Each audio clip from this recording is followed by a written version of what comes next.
Thank you, Deputy Speaker. I wish to draw the attention to the House to an important issue, namely superannuation reform. A policy called Super for Help has been put to me by Ernst and Young economist John Adams.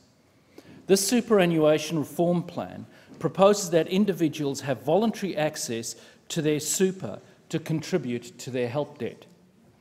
This scheme would allow individuals to pay off this debt and increase their disposable income at significant moments in their lives.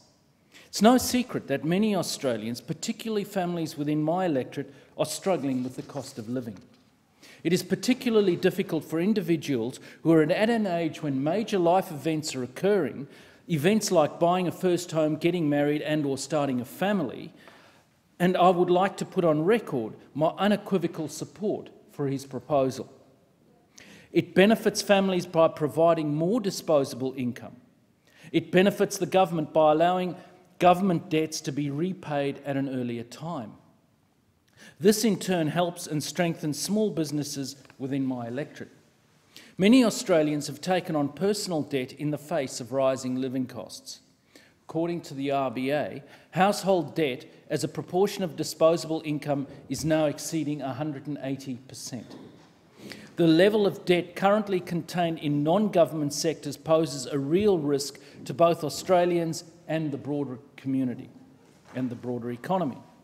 Super for Help is about allowing individuals with a help debt to draw on their existing super to pay off their help loan amount. The amount paid off can be specified by the individual. Senator Back and John Adams sought costing from the PBO to ensure understanding of this scheme. The PBO provided several rounds of analysis examining various aspects of the policy, including design schemes. The policy design scheme, which is most viable, is where an individual will be required to repay their withdrawn super, including the foregone earnings, with after-tax income from the point of withdrawal up until preservation age. This means that at preservation age there would substantially be no difference between the superannuation of those who did participate and those who didn't. This scheme will benefit the Australian people and the federal government, while also providing public and private benefit. Individuals will have their disposable income boosted. The government will have a greater ability to repay the hideous amount of debt and deficit left over by the previous Labor government. I must stress that this scheme is distinctly different from the previously proposed Super for Housing scheme.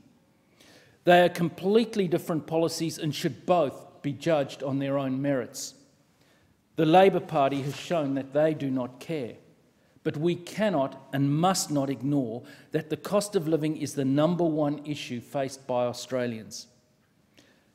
Thanks to the mess we inherited from Labor, we are now trying to resolve the deterioration of the government's financial position.